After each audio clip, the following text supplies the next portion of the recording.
வணக்கம். யாம் பொன்வாசு, ஸ்ரீ புற்று மகரிஷி மூத்திரை ஆராய்ச்சி மற்றும் நோய் நீக்கல் பயிற்சி மைய அறக்கட்டளை, வேலூர்.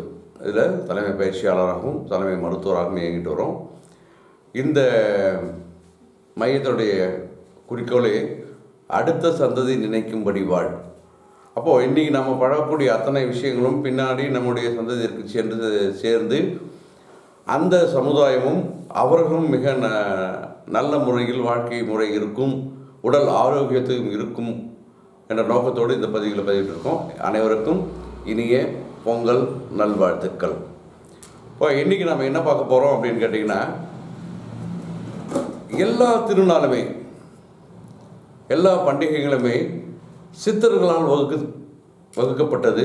அவங்க வகுத்து நமக்கு இதெல்லாம் செய்யணுன்ற விஷயத்த சொல்லியிருக்காங்க.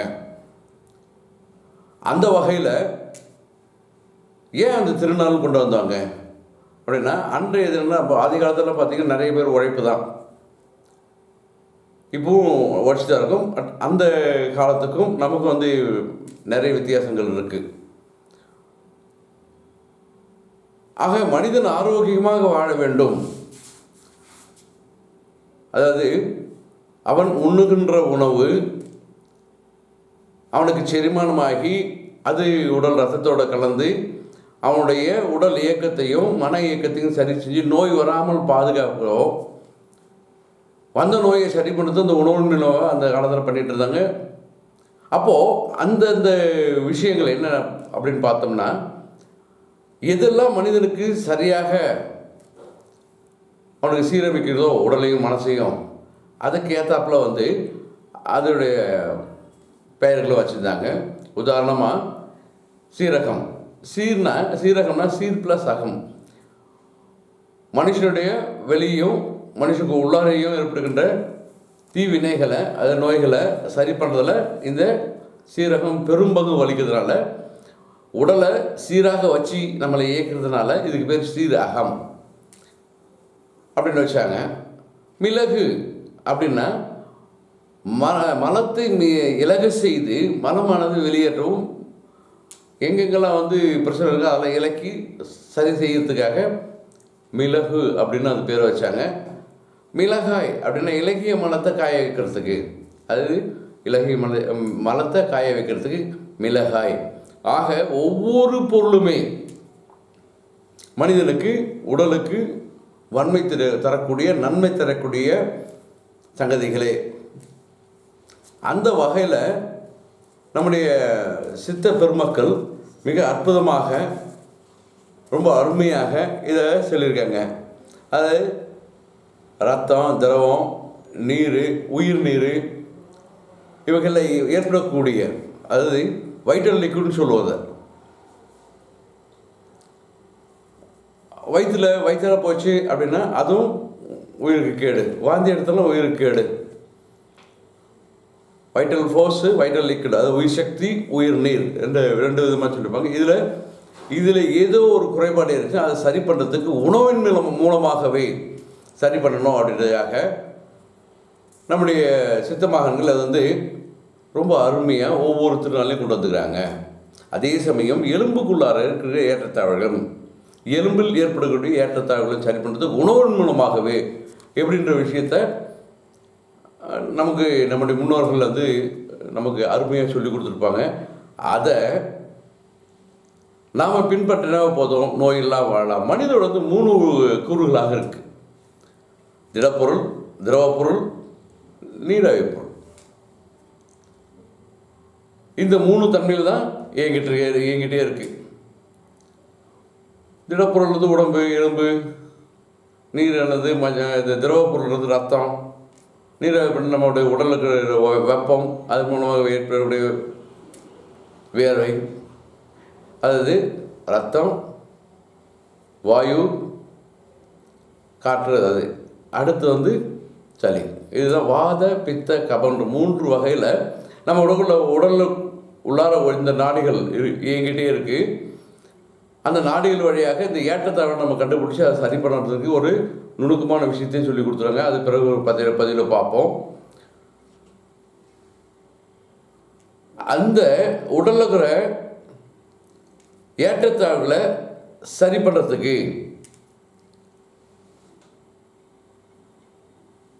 பொங்கல் திருநாள் ரொம்ப அருமையாக இருக்குது.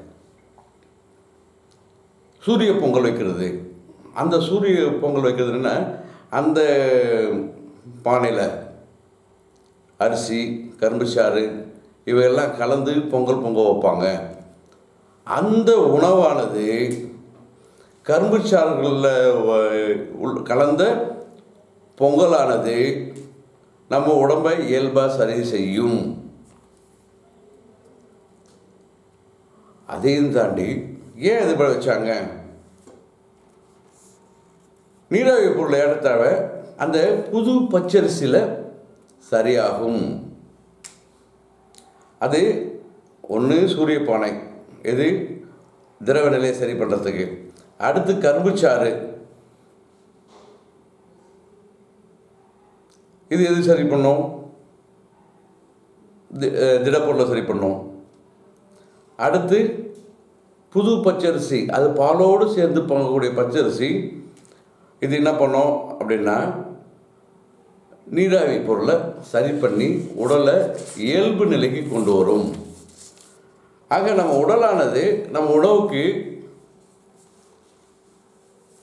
உணவின் மூலமாக சரி செய்ய முடியும். பொதுவாக இன்றைக்கி நம்ம உணவை சரியாக எடுத்துக்கிறது இல்லை. அது எடுத்துக்காத காரணத்திலே நம்ம நிறைய அநேகமான பிரச்சனைக்கு உள்ளாகிறோம், நோய் நிலைக்கு தள்ளப்படுறோம். ஒரு மனிதன் இவ்வளோதான் சாப்பிட்ணும் அப்படின்ற ஒரு பண்பு இருக்குது. அந்த தன்மையில் நம்ம சாப்பிட்டோம்னா நோய் நம்மகிட்ட அணுகாது. அதே சமயம் நாம் சாப்பிடுகின்ற உணவில் அதில் உள்ள மருத்துவ குணமும் சேர்ந்து உடலை வன்மையாக வைக்கும். அந்த வகையில் பார்த்திங்கன்னா நம்மகிட்ட நிறைய பிரச்சனைகள் இருக்குது. என்ன பிரச்சனை? முதல்ல உணவின் குறைபாடு. அந்த உணவின் குறைபாடில் என்ன இருக்குது அப்படின்னா, நம்ம இவ்வளோதான் சாப்பிடணும் அப்படின்னு ஒரு வகுத்து நம்ம கொடுத்துருக்காங்க. அதாவது நம்மக்கிட்ட 5 விதமான குடல்கள் இருக்குது நம்ம வயிற்றுக்குள்ளார. அதில் சிறு குடலின் நீளம் மட்டும் 32 முழ நீளம். சிறு குடலான இது மட்டும் 32 முழ நீளம். ஆக 32 கவலம் ஒரு மனிதன் எடுத்துக்கிட்டு ஆகணும். ஒரு முழ குடலுக்கு ஒரு கவல உணவு அப்படின்ற தன்மையில் கணக்கு விகிதாச்சாரத்தில் நம்ம 32 கவலம் நம்ம எடுத்துக்கணும். அந்த 32 கவலம் சரியாக ஜீரணமாக அன்னரசமாக 7 லிட்டர் நமக்கு கிடைக்கும். சராசரி மனுஷன் ஒரு நாளைக்கு 4 லிட்டர் ரத்தம் தேவைப்படுது. 24 மணி நேரத்துக்கு 4 லிட்டர் ரத்தம் தேவைப்படுது. இந்த 7 லிட்டர் அனல்சாறு நமக்கு உடலுக்கு போனால் தான்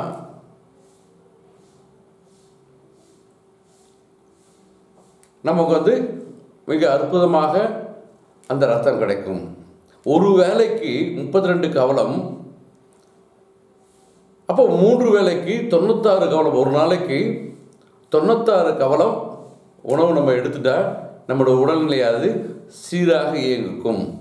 அதில் சில பொருட்களை சேர்த்து சாப்பிடன்றது பண்ணியிருக்காங்க. அப்போது இந்த தை பொங்கல் அப்படின்னு நம்ம பார்த்தோம். என்னென்ன கேட்டிங்கன்னா, தைப்பொங்கல் அன்றைக்கி என்ன பண்ணுவாங்க அப்படின்னா, வீட்டில் இருக்கிற பழைய குப்பைகள்லாம் கலைஞ்சி வீட்டில் இருக்கிற ஒட்டடைகளை நம்ம இயல்பு நிலை பார்த்தீங்கன்னா வேலை செஞ்சுட்டே இருப்போம். நம்மளை வீடு சுத்தம் பண்ணுறதுக்கு கால நேரம் போதாது.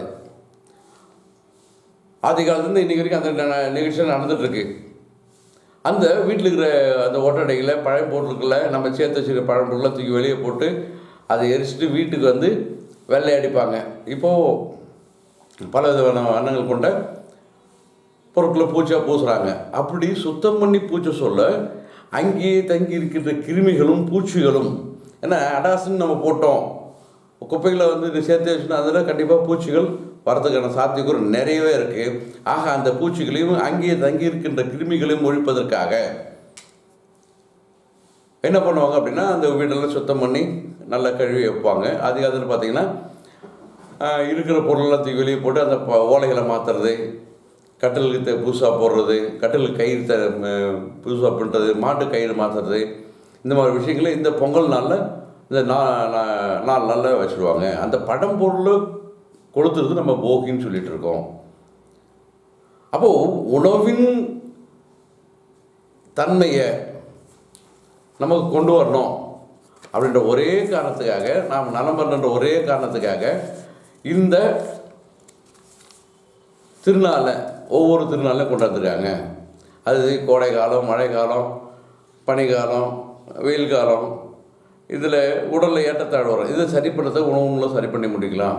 அதே சமயம் இது மார்கழி மாதம் பனி, அடுத்து தை மாதம், இந்த பனியினால் வரக்கூடிய உடல் ஏற்றத்தாழ்வுகளை சரி பண்ணுறதுக்கு நம்ம உடலை தயார் பண்ணணுன்றதுக்காக நம்முடைய முன்னோர்கள் நிறைய விஷயங்கள் நம்மளை சொல்லி கொடுத்துருக்காங்க. நம்ம சித்தர்கள், இதை வகுத்து கொடுத்த சித்தர்கள், அதில் பார்த்திங்கன்னா குறிப்பாக ஒரு சில காய்கறிகளை நம்ம போட்டு பண்ணுவோம். ஏன் அது பண்ணுறோம் அப்படின்ட்டா, உதாரணம் பார்த்திங்கன்னா பூசணிக்காய், பள்ளிக்கிழங்கு, கரும்புச்சாறு, வெந்தயக்கீரை, பச்சை பயிறு, அது பச்சை மொச்சக்காய், பச்சை துவரை, வாழைக்காய், கத்திரிக்காய், தக்காளி, புளி, தேங்காய் அப்படின்ற இந்த வகையான விஷயங்களை நம்ம போட்டு சமைச்சு உண்றோம். உதாரணமாக இந்த காய்கறியானது எத்தனை விதமான விஷயங்கள் நமக்கு பயனாக இருக்குதுன்னு பார்த்தோம்னா, இது விளையக்கூடியது 5 வகையான நிலங்களில் 5 வகையான விஷயமாக விளையுது. என்னென்ன விஷயம்னா, இலை, காய், தானியம், சிறுதானியம், கிழங்கு, அது கீரைகள் சொல்லக்கூடிய மூலிகை. இதில் 7 வகையான மண்ணில் விளையுது. அந்த 7 வகையான மண்ணில் விளையக்கூடியதில் என்னென்ன சக்தி இயல்பாகவே நம்மக்கிட்ட வந்துட்டு இருக்கின்ற விஷயத்த நம்முடைய முன்னோர்கள் சொல்லியிருக்காங்க. இப்போ 7 வகையான நிறம் அப்படின்னா 7 வகையான நிறமா? இப்போ நிறைய பேர் நம்ம பார்த்தே இருக்க மாட்டோம். பார்த்தீங்கன்னா வெண்மையான மண் இருக்கிற இடத்துல நமக்கு என்ன கிடைக்குன்னா இனிப்பு சுவை கிடைக்கும். அதில் தாமரை சத்தும் தோப்பு இதுவும் இருக்கும். அடுத்து சிவப்பு நிறம், அதில் என்ன கேட்டிங்கன்னா தோப்பு சத்து. அந்த மண்ணே பார்த்திங்கன்னா குதிரையோட வாசம் அதில் இருக்கும். இந்த மண்ணை விளையக்கூடிய பொருள் நம்ம சொல்கிறோன்னா நம்ம உடலில் வீரியம் அதிகமாகும். அடுத்து கருத்து நிறம், கருப்புன்னு சொல்ல முடியாது, வண்டல் மண் சொல்லுவோம் இல்லையா, வண்டல் மண் அந்த கருத்து நிறத்து தான் இருக்கும். அந்த சுவை, அந்த மண்ணில் விளையக்கூடிய சுவை என்னவாக இருக்கும் அப்படின்னா கசப்பு சுவையாக இருக்கும். அது எலும்புக்கு ரொம்ப அதிகமான வலு கொடுக்கக்கூடியது. அந்த கரிசல் மண் சொல்லக்கூடிய அந்த கருப்பு நிறத்தில் விளையக்கூடியது எலும்புக்கு நல்ல வலிமை கொடுக்கிறது. அடுத்து பச்சை நிறத்தில், பச்சைன்னா அது ஒரு பாசி பிடிச்ச மாதிரி, பாசி விட கொஞ்சம் இதாக இருக்கும். அந்த மண் விளையக்கூடியது புளிப்பு சுவை இருக்கும். இதில் அந்த புளிப்பு சுவை என்னங்கன்னா ரத்தம் உரைய வைக்கிறதுக்கு, அதாவது உடம்புல ஏதோ அடிபட்டுச்சுன்னா உடனே அந்த ரத்தம் குறிப்பிட்ட நிமிஷத்தில் உறைஞ்சாகணும். அப்படி உறைஞ்சில்னா ரத்தம் அதிகமாக வீணாகும். அப்படி வீணாச்சுன்னா நம்ம உயிருக்கே கேடு. அந்த இரத்த உறைதல் என்ற பண்பை கொண்டு வர்றது இந்த புளிப்பு சுவை. அடுத்து மஞ்சள் நிறம். அந்த மஞ்சள் நிறம் ஆனால் முழுசாக மஞ்சளாக இருக்காது. அங்கே விளையக்கூடிய உணவுப் பொருளின் சுவை உப்பாக இருக்கும். இது உடலில் ரணத்தையும் எதிர்ப்பு சக்தியும் கொடுக்கக்கூடிய தன்மை அங்கே விளையக்கூடிய இந்த 5 விதமான பொருட்களை, இந்த 7 வகையான நிலங்களில் 5 விதமான இடங்களில் பார்த்திங்கன்னா ரணம் ஆறுறதுக்கும், அதே சமயம் நோய் எதிர்ப்பு சக்தி, உடலில் இருக்கிற எதிர்ப்பு சக்தி கொடுக்கறது அந்த மஞ்சள் நிற பூமியில் விளையக்கூடிய உப்பு சக்தி அதிகமான ஒரு பொருள். அடுத்து நீல நிறம். நீல நிற பூமியில் அந்த மண்ணில் விளையக்கூடியது காரத்தன்மை. இந்த காரத்தன்மை என்னங்கன்னா நம்மகிட்ட அது கொழுப்பு கண்டிப்பாக வேணும். நம்ம வாழ்க்கை தரம் நோய் இல்லாமல் கொஞ்சம் கொழுப்பு சத்து வேணும். அந்த கொழுப்பு சத்து கொடுக்குறது இந்த நீல நிற பூமியில் விளையக்கூடிய பொருட்களுக்கு அதிகமாக இருக்கும். அடுத்து பழுப்பு நிறம். இந்த பழுப்பு நிறம் பார்த்திங்கன்னா சுண்ணாம்பு சத்து. இது எலும்புகளை வலுவிட செய்யும். அதே சமயம் எலும்பு உள்ளார மஜ்ஜையும் சரி பண்ணும். பொதுவாக இந்த தைப்பொங்கல் அன்னைக்கு அறுவடை செஞ்சு, அதுக்கு முன்னால் கொஞ்சம் அறுவடை செஞ்சுருப்பாங்க. அப்போது அந்த நெல்லேருந்து காய வச்சு குத்தி அந்த புது பச்சரிசியை கொண்டு வருவாங்க. ஏன் அந்த புது பச்சரிசியில் செய்யணும்? இது வந்து இனிப்பு சுவை அதிகமாக இருக்கும், அதே சமயம் நல்ல வலிமை கொடுக்கக்கூடியது, நம்ம உடலுக்கு நல்ல வலிமை கொடுக்கக்கூடியது. இதை சாப்பிட சொல்ல பார்த்தீங்கன்னா நம்மக்கிட்ட இயல்பாக இருக்க கபமும் வாயுவும் வாதமும் குறையும், பித்தம் சரியாகிடும். இந்த அரிசி புது நெல் அரிசியில் விளையக்கூடியது மாவுச்சத்து அதிகமாக இருக்கும். அதே சமயம் நம்ம உடலுக்கு தேவையான பிராணன் இந்த புது அரிசியில் இருக்கும். இது ஊட்டச்சத்து உண்டான ஒரு அருமையான ஒரு உணவு, சோம்பலை போக்கும். அதுவும் நம்ம ஐயோ என்னால் வேலை செய்ய முடியலையே அப்படின்ற ஒரு சோம்பலை போக்கக்கூடியது இந்த அரிசி, புது நெல் அரிசி உணவு.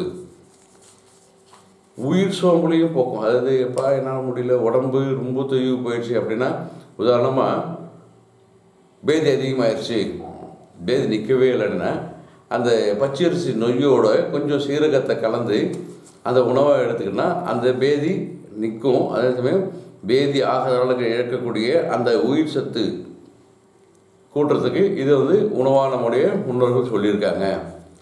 அடுத்து சர்க்கரை பூசணி அப்படின்னா பரங்கிக்காய். சர்க்கரை பூசணி என்ன? பூசணிகளில் 2 வகை இருக்குது. ஒன்று சர்க்கரை பூசணி, அது வந்து மஞ்சள் நிறத்தில் இருக்கும். இன்னொன்று பச்சை பூசணி, அது வந்து நிறைய நன்மைகளை தந்திருக்கும்.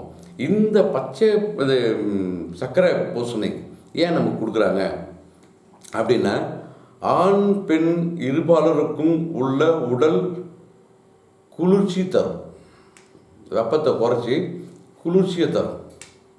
இது வந்து வெட்டைச்சூடை தணிக்கிறதுல மிக அற்புதமாக வேலை இருக்குது. நிறைய பேருக்கு சிறுநீர் கழிக்க முடியாத தன்மை இருக்குது. அந்த சிறுநீர் பெருக்கிறதுல ரொம்ப அற்புதமான ஒரு விஷயம். அதில் இன்னொரு முக்கியமான விஷயம் இருக்குது. இந்த சர்க்கரை பூசணி சாப்பிட்றதுனால ஆண்மையும் பெருகும், பெண்களுக்கு சினமுட்டை அதிகமாக உற்பத்தி ஆகும். அது ஆண்களுக்கு வெந்து பெண்களுக்கு சுரோனிதம் சொல்லுவாங்க. அந்த சுரோனிதம் என்ற உயிர், அது ஒரு உயிர் உருவாவதற்கு விந்தும் சுரோநாதமும், அதனால தான் சுரோனிதம் ரொம்ப அற்புதமாக உருவாகும். அதில் உயிர்ப்பு அதிகமாக இருக்கும். இன்னொரு விஷயம், நமக்கு உள்ளார அது உள்காய்ச்சல் ஒன்று இருக்கும். அந்த உள்காய்ச்சலை போக்குறது இந்த சர்க்கரை பூசணிக்கு ரொம்ப அதிகமான ஒரு விஷயம். அடுத்து கரும்பு. இந்த கரும்பில் வந்து இரும்பு சத்து நிறைய இருக்குது. உடல் நல்ல வன்மை பெறும், நல்ல பொலிவு பெறும். இதில் முக்கியமான ஒரு விஷயம், குடல் புண்ணை ஆற்றக்கூடிய தன்மை இந்த கரும்பு சாற்றில் இருக்கிறது. அதே நேரம் கரும்பு சாறை குடிச்சுன்னா சீக்கிரமாக ஜீரணம் ஆகிடும். அதே கரும்பு சாறு பொங்கல் இன்னும் அற்புதமான உடல் வலிமையும் உடல் வன்மையும் உடல் அழகையும் தரும். அடுத்து பொங்கலுக்காக ஒரு கீரை இருக்குது, வெந்தயக்கீரை. ஏன் அந்த வெந்தயக்கீரை சொன்னா, வெட்டைச்சூடு கண்டிப்பாக போயிடும், நல்ல குளிர்ச்சி தரும்.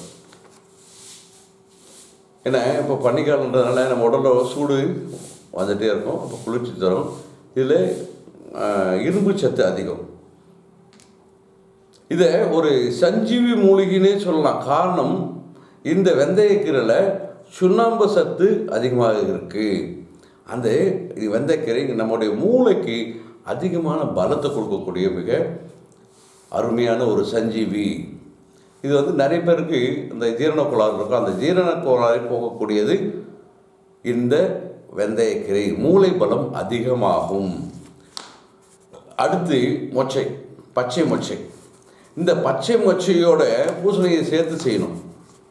வெறுமனே சாப்பிட்டா கொஞ்சம் வாயுவை கொஞ்சம் அதிகமாக உற்பத்தி பண்ணோம். அந்த பச்சை மொச்சையோட பூசணியை ஏன் சேர்த்து சாப்பிடணும் அப்படின்னு கேட்டிங்கன்னா, சிறுநீரகத்தை இயல்பாக இயங்க வைக்கக்கூடிய தன்மை இந்த மொச்சைக்கு உண்டு.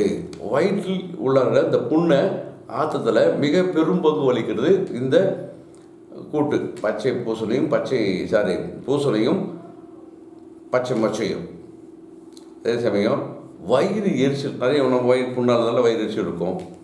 அந்த வயிற்று எரிச்சலை போக்குவதற்கு இந்த கூட்டு மொச்சையும் பூசணியும் சரியாகும். சிறுநீரகம் நல்லா பெருகும். இதில் ஒரு முக்கியமான ரகசியம் இருக்குது. நாம் இத்தனை நாள் எடுத்துக்கிட்டு இருந்த மருந்தோட வீரியத்தை குறைக்கிறதுல இது பெரும்பங்கு வகிக்குது. அதாவது உடல் பலத்தை கொடுக்கக்கூடிய மிக அருமையான ஒரு விஷயம். அடுத்து பச்சை பயிறு. இந்த பச்சை பயிரில் என்ன இருக்குன்னு கேட்டிங்கன்னா, உடம்புல இருக்கிற அதிக சூடை குறைக்கும். அது விஷ ஜீரணம், உணவு விஷமாகாமல், அதாவது ஃபுட் பாய்சன் சொல்லக்கூடிய விஷயங்களை தடுக்கிறதுல இந்த பச்சை பயிருக்கு ரொம்ப அற்புதமான ஒரு தன்மை இருக்குது. அதே மாதிரி சீக்கிரமாக ஜீரணம் ஆகிடும். பித்தத்தை குறைக்கக்கூடியது. முக்கியமான ஒரு விஷயம், தோல் நோய் வராமல் பாதுகாக்கிறதுல இந்த பச்சை பயிர் வந்து ரொம்ப அற்புதமாக இருக்குது. அதையும் தாண்டி அவரை பார்த்திங்கன்னா நம்ம சாதாரணமாக சொல்கிறோம், அவரை வந்து அற்புதமான ஒரு சஞ்சீவினி சொல்லலாம். ஏன்னா இந்த அவரையானது கண்களுக்கு சிறந்த மருந்து. கண்களுக்கு சிறந்த மருந்து. கண் நோய் வராமல் பாதுகாக்கும். கண்களில் இந்த பீலை வராமல் பாதுகாக்கும். அரிப்பு தடுக்கக்கூடியது. இது ஆண்களுக்கு மிக அற்புதமான ஒரு சஞ்சீவி. ஆண்மை பெருகும். அதே சமயம் நிறைய பேர் நம்ம என்ன பண்ணுறோம், உடம்பு குண்டாகுதுன்னு சொல்லிட்டு நிறைய விஷயங்களுக்கு போயிட்டுருக்கோம். அந்த உடல் குண்டாகிறத குறைக்கிறதுல அவரை அற்புதமான ஒரு பங்கு இருக்குது. இதில் சாப்பிட பார்த்திங்கன்னா இதில் மலச்சிக்கலே வராது. அதுக்கு எலும்புக்கும் நல்ல வளம். முக்கியமான ஒரு விஷயம் அவரையில், குறிப்பாக நாட்டு அவரையில் மலட்டுத்தன்மையே வராது. மலட்டுத்தன்மை வராது. இப்போது வயோதிகம் காரணமாக ஏதோ ஒரு சில காரணங்களால் மூட்டு வலி வரும். அந்த மூட்டு வலியை போக்குறதுல அவரைக்காய் ரொம்ப அற்புதமான ஒரு சஞ்சீவி. அடுத்து வாழைக்காய் வந்து சாப்பிட்டா வந்து வாய் அதிகமாக சொல்லுவோம். ஆனால் அந்த வாழைக்காயில் ஒரு அற்புதமான பண்பு, சிறுநீரகம், கிட்னி இது ரொம்ப சரியாக வேலை செய்யும். தசை, எலும்பு, நரம்பு ரொம்ப அதுக்கு வலு கொடுக்கும். கொழுப்பு தேவையான அளவு சேரும். ஆகலை உடலில் பலம் கொடுக்குறது வாழை. வாயுவை கூட்டம், பித்தத்தை குறைக்கும். ஆக இது அளவோடு சாப்பிட்றது நலம். அடுத்து நம்ம எப்பவுமே பயன்படுத்திக்கிறது தக்காளி. இந்த தக்காளியை பார்த்திங்கன்னா ரொம்ப அருமையான ஒரு விஷயம். உடல் சூடு நல்லா தணியும். இரத்த விருத்தி அதிகமாகும். இரத்த ஓட்டம் இயல்பாக இருக்கும். உடல் நல்ல வன்மையாக இருக்கும். உடல் பொலிவு சொல்ல போனீங்க, இது தேவையானாலும் நம்ம எடுத்துக்கிட்டோம் அப்படின்னா உடல் பொலிவு அதிகமாக இருக்கும். தோல் நோய் வரவே வராது.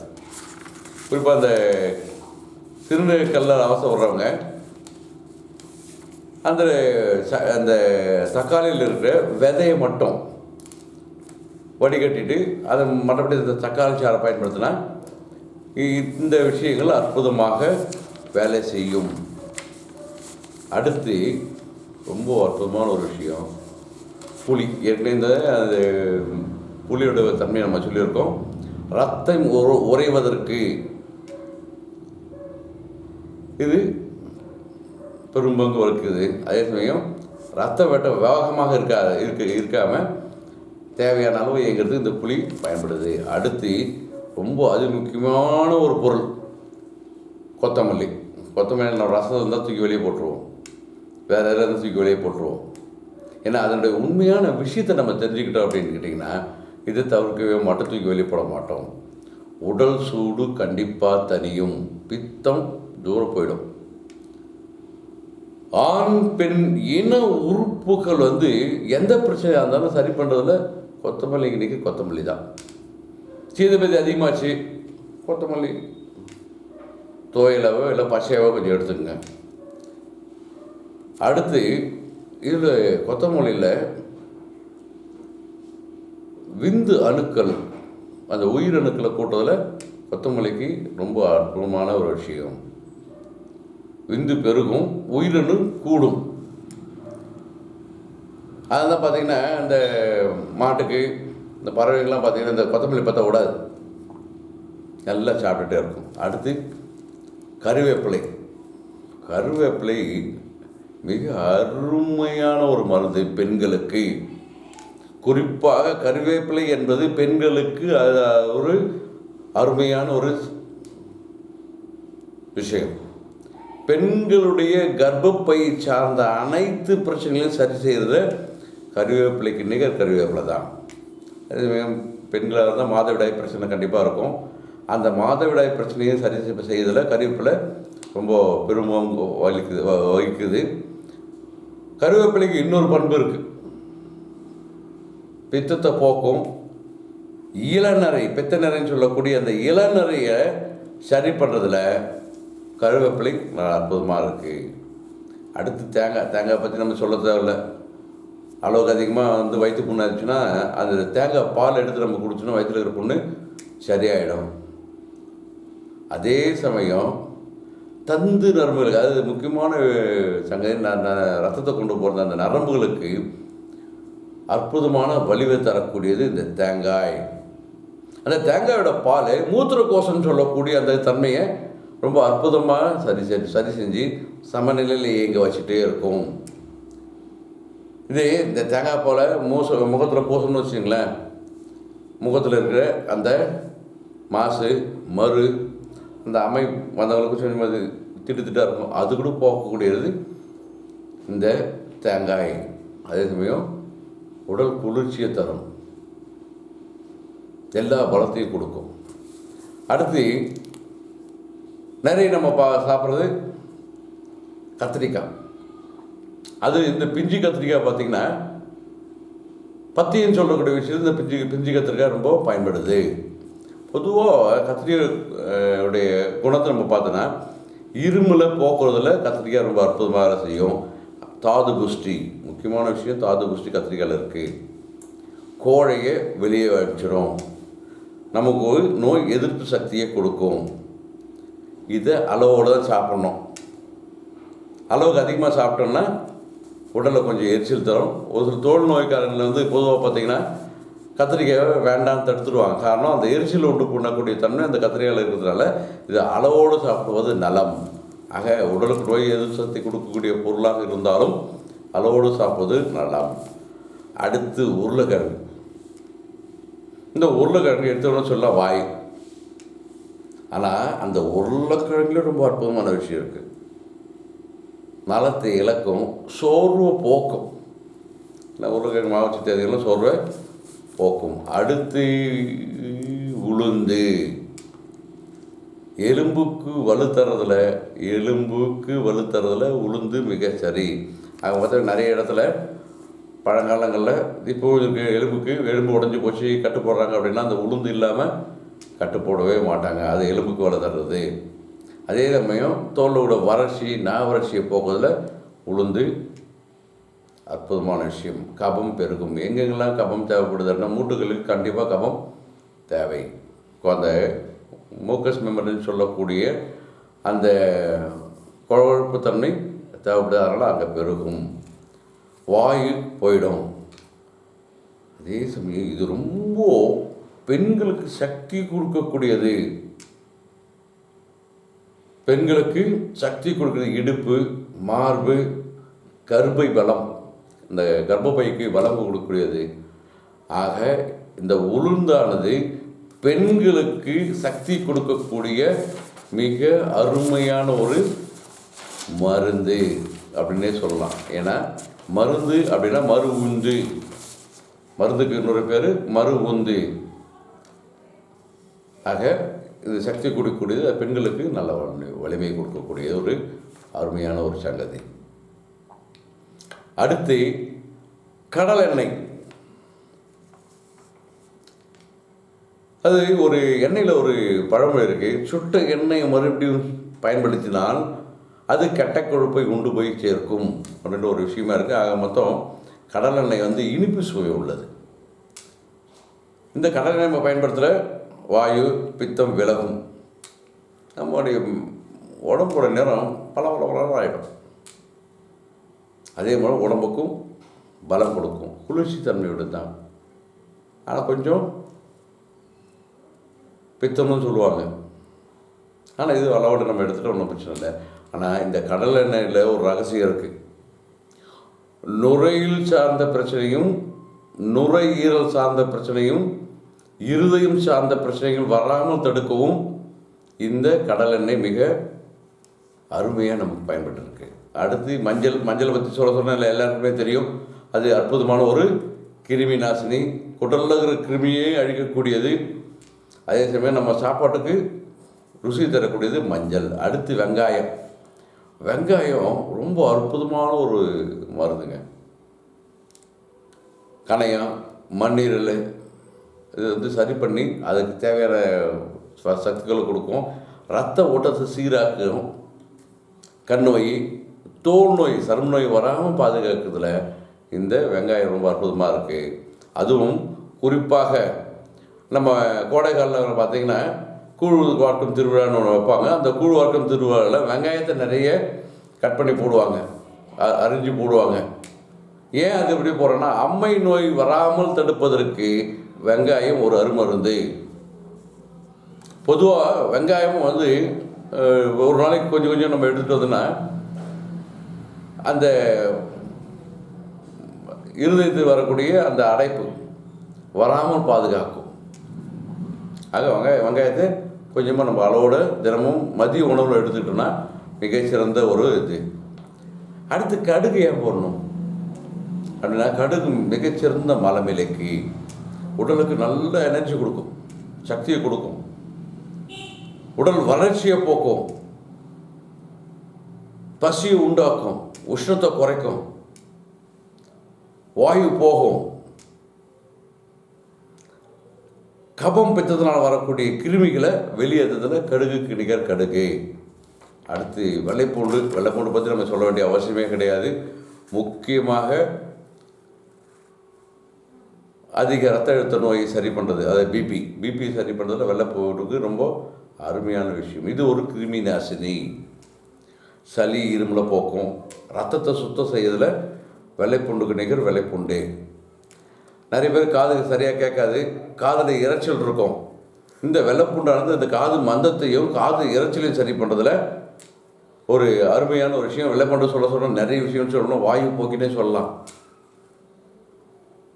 இது மிக அற்புதமான ஒரு சஞ்சீவி. ஆக இது மாதிரி நிறைய விஷயங்கள், நிறைய உணவுகள் இந்த பண்டிகை கால சேர்த்து இதையெல்லாம் சேர்த்து நம்ம இன்னும் நம்முடைய உடல் ஆரோக்கியம் பெருகின்றதுக்காக நம்முடைய முன்னோர்கள் நிறைய சங்கதிகள் நம்மளுக்கு கொடுத்துருக்காங்க. அவங்க இந்த காலங்களில் இந்த மாதிரி திருவிழாக்களை நம்ம பண்ணணும்.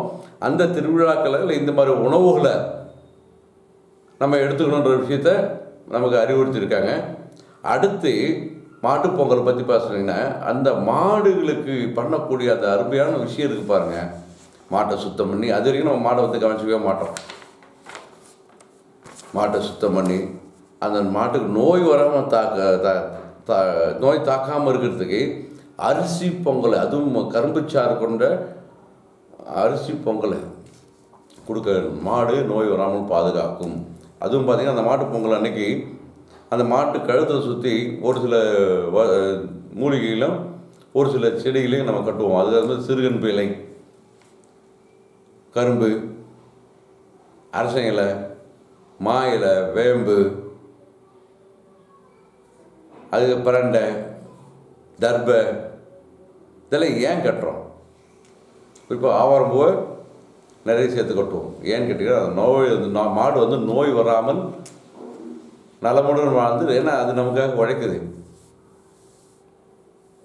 நம்ம பொதுவாக மாடு சுத்தம் பண்ணுறோம், அந்த கொம்பு சீவி பெயிண்ட் அடித்து வண்ணம் பூசி அழகு பார்த்து இந்த மாதிரி வஸ்துகளை கட்ட அந்த நோய் வராமல் பாதுகாக்கிறது மாட்டுப் பொங்கல். அடுத்து காணும் பொங்கல். இன்றைக்கி கம்ப்யூட்டர் யுகம். பத்திரிக்கை கொடுக்கணும்னா முன்னெல்லாம் நேரடியாக தேடி வீடு போய் தேடி சொல்லிட்டு வருவோம், கொடுத்துட்டு வருவோம். இன்றைக்கி ரொம்ப எளிமையாக சொல்லுங்க, நான் வாட்ஸ்அப்பில் பத்திரிக்கை அனுப்பிச்சிட்ருக்கேன், கொஞ்சம் வந்துடுங்க, அவ்வளோதான். நான் ஒரு காலத்துலாம் பார்த்திங்கன்னா இந்த பொங்கல் வந்துருச்சு அப்படின்னாவே இந்த பொங்கல் வாழ்த்து பிச்சுக்கிட்டு போவோம். ஐயோ எங்களுக்கு எங்கள் சித்தப்பாக்கு பிடிக்கும், எங்கள் அத்தைக்கு இது பிடிக்கும், என் தம்பிக்கு இது பிடிக்கும், எங்கள் அண்ணனுக்கு இது பிடிக்கும், எங்கள் அக்கா இது பிடிக்கும் அப்படின்னு எண்ணம் ஓட்டம் மனசில் ஓடும். அயல் நாட்டு கூட அஞ்சல் மூலமாக அமைச்சிருக்கோம். அது ஒரு சந்தோஷம். ஆனால் இன்றைக்கி அதுவும் இல்லை. சும்மா வாட்ஸ்அப்பில் அனுப்பிச்சிட்டு அவங்க பார்க்குறாங்களா இல்லையான்னு தெரியாது. நிறைய விஷயம் இன்றைக்கி அப்படி தான் இருக்குது. முன்னெல்லாம் வந்து பார்த்திங்கன்னா பிறந்தநாள்னால் நேரடியாக போய் சொல்கிறது இல்லை, ரொம்ப தொலைபேசியில் அழைச்சி அவங்கள வாழ்த்து சொல்கிறோம். இன்றைக்கி அப்படி இல்லை. Happy birthday, happy wedding day type பண்ணி அமைச்சிடுவோம். அதனால் அந்த இணக்கம் என்றது இல்லை, இப்போ குறைஞ்சி போச்சு. ஆதி காலத்துலேருந்து இந்த காணும் பொங்கல் ஏன் வச்சுக்க கேட்டிங்கன்னா, பெரியவங்களை போய் சந்தித்து குடும்பமாக சந்தித்து குடும்பமாக ஒன்றா சேர்ந்து அவங்களுக்குள்ளே இருக்கின்ற பிணக்கை சரி பண்ணுறதுல இந்த காணும் பொங்கல் ரொம்ப அருமையாக இருந்துச்சு. இன்றைக்கி அதுவும் குறைஞ்சி போச்சு. ஆக பிணக்கை சரி பண்ணி பெருங்குளை சொற்படி நடந்து வாழ்க்கையில் உயர்ந்ததுக்காக இந்த காணும் பொங்கல் ஒரு விஷயத்தை வச்சாங்க. நம்ம எங்கே பெருங்குன்னு போய் பார்க்குறோம்.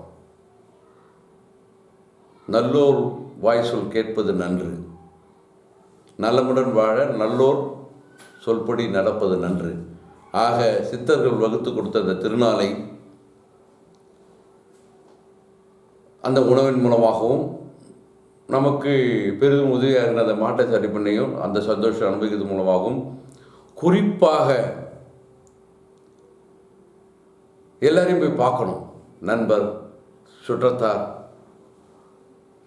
நமக்கு ஆனவங்க ஆகாதவங்க யாராக இருந்தாலும் அந்த பிணக்கில் விலக்கி நலமுடன் வாழ்வதற்காக சித்த பெருமக்கள் இந்த தன்மையை கொடுத்துட்டு இருந்தாங்க. நன்றி, வணக்கம். பிடிச்சிருந்தா அடுத்தவங்களை பகிருங்க, உங்களுடைய கருத்துக்களை பதிவிடுங்க.